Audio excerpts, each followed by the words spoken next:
am sitting here with my friend Barbara, who has made some incredible decisions in real estate. I want her to share some of her stories with you. So we got started. We moved up here in Chico 5 years ago. We're the parents who followed their kid to college. She graduated and left. We stayed. We actually got involved with Alicia's company, I'm going to say 4 years ago, and bought our first property for our daughter to live in. It was a great way to get started here because you're going to have to pay rent anyway. And that helped. And that was a 4-bedroom, 2-bath, 6 blocks from campus. Great location. The thing about a campus rental is you always have a cosigner, so your rent's paid on time in full every month. That's great. And currently with that particular house has a basement. It's dirt, but it meets the legal height requirement. And in June of 2020, the state of California, their additional dwelling unit, the ADU laws changed. So now we're going to put in a 3-2 in the basement. Okay, but hold on, Barb, because is that what led you to buy that property, was the potential income underneath, or would you have bought it regardless of the potential income? Location. Location, Right. okay. Location was the key, and we knew it would be a great college rental.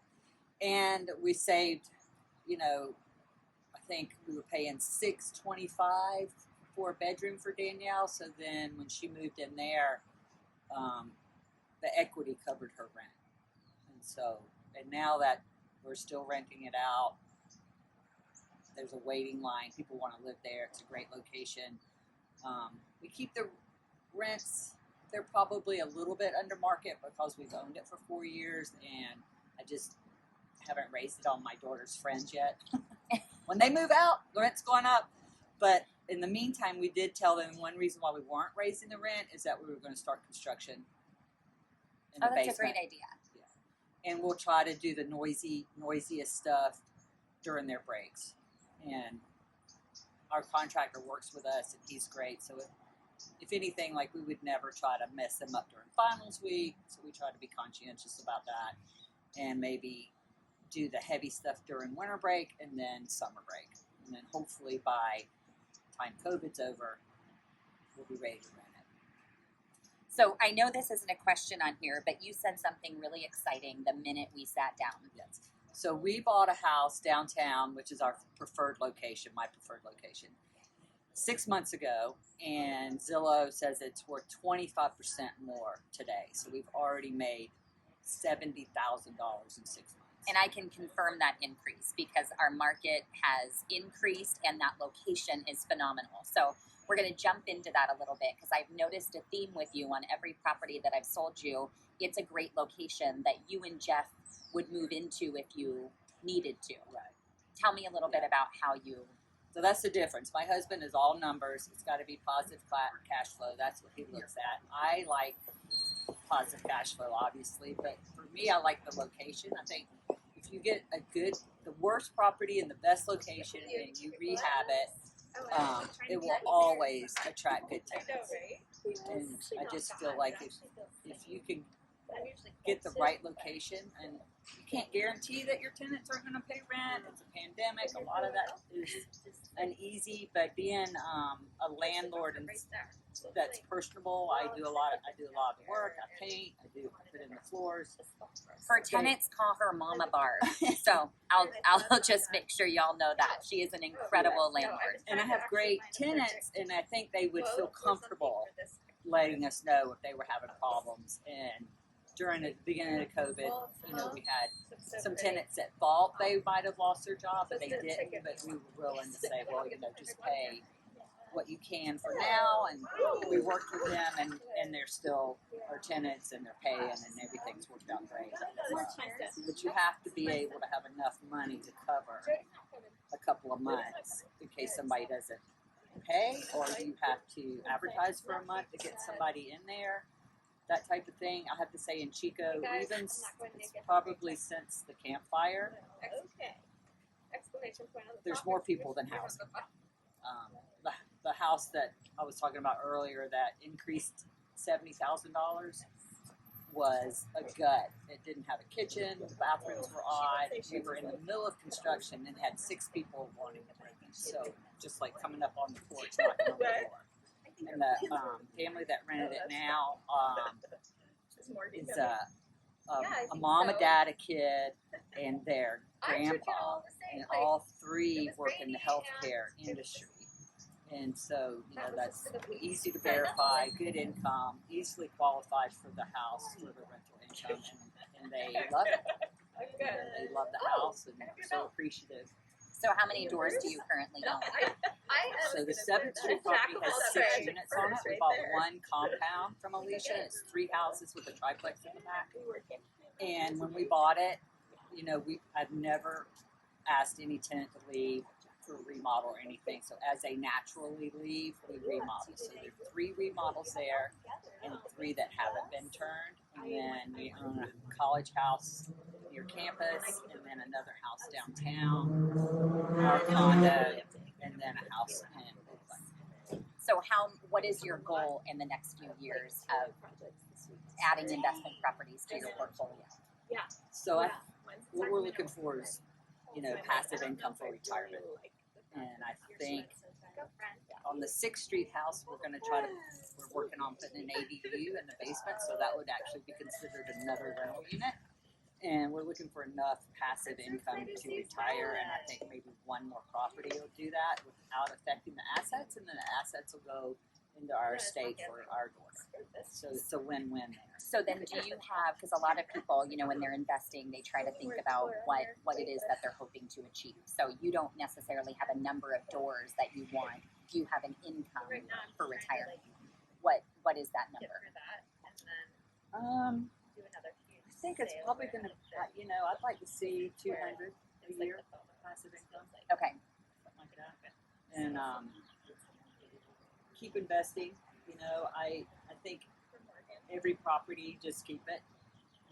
You know, one thing luckily for us is we started buying property in the Bay Area in right after the earthquake. So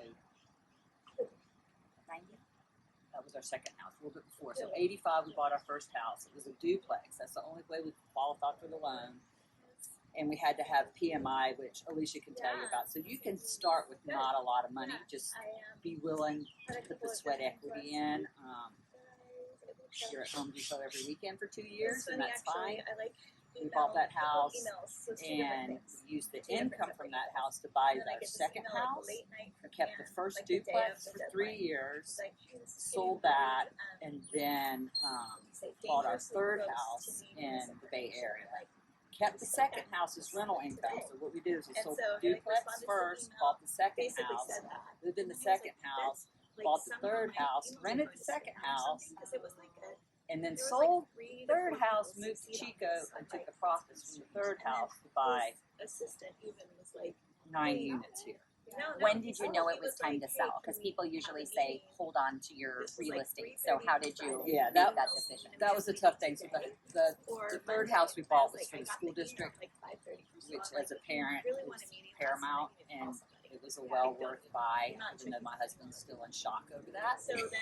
And we bought at the height of the market in 2005, and it took a long time for the house to come back to even reach the level that we bought, and that's something you always have to hope doesn't happen, but can. But then real estate took off again, and the appreciation was great, and I was just like, my daughter was, once she graduated high school,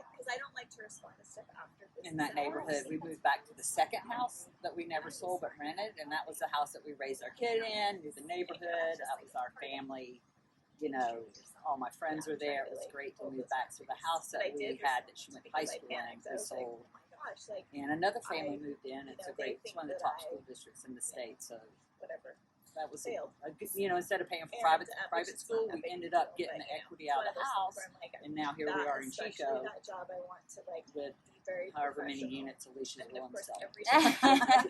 As many as you want to buy. Right.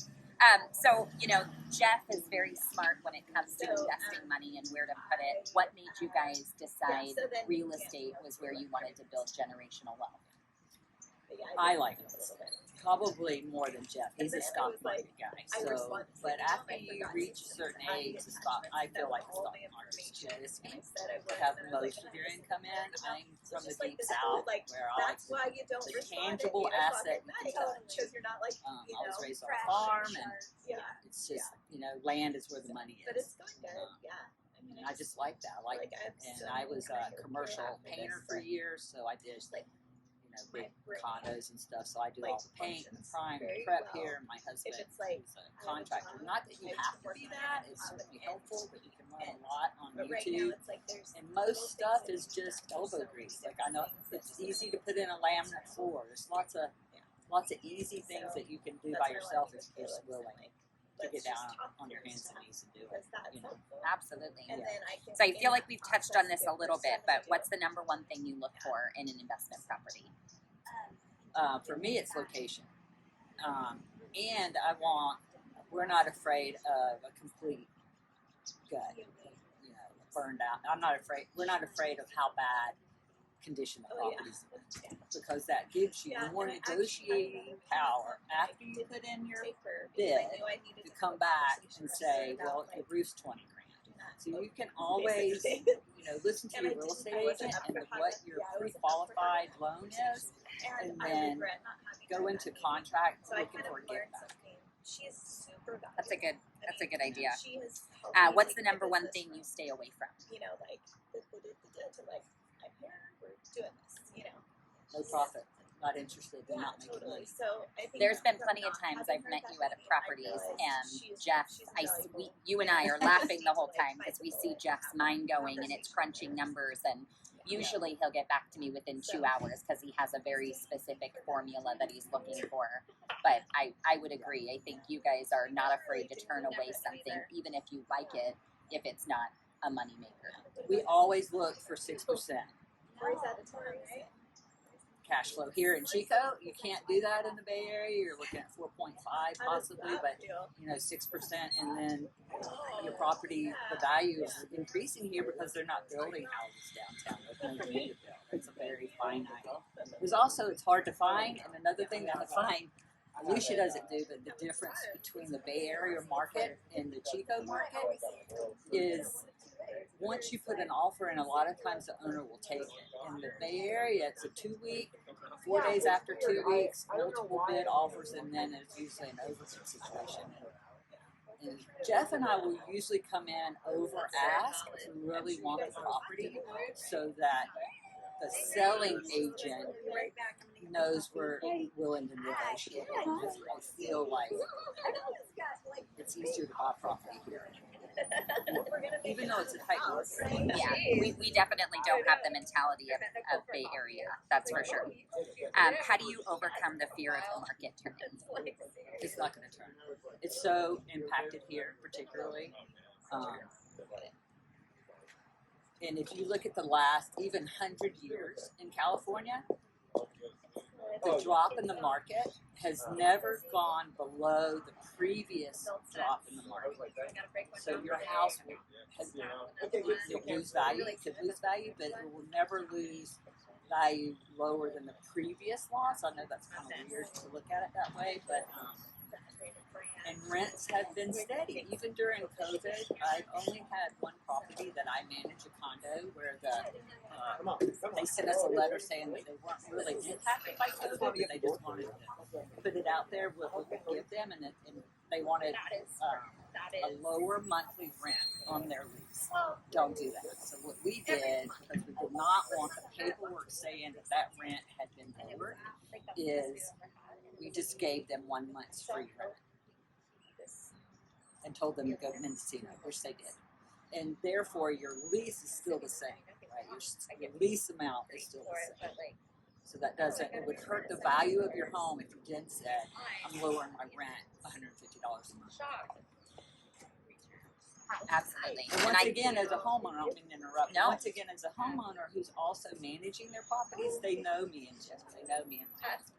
They feel comfortable. I think when you're dealing with a management company, they don't feel as comfortable either, like reporting things that are wrong with their unit, because they just don't really want to deal with the management company. Whereas, they'll text me on the phone, hey, the dishwasher's not working. or something. Are you willing to manage my properties? I would love for you to ever, if you're looking for an extra job, I own several doors too. So what advice would you give someone who doesn't yet own an investment property or their own home?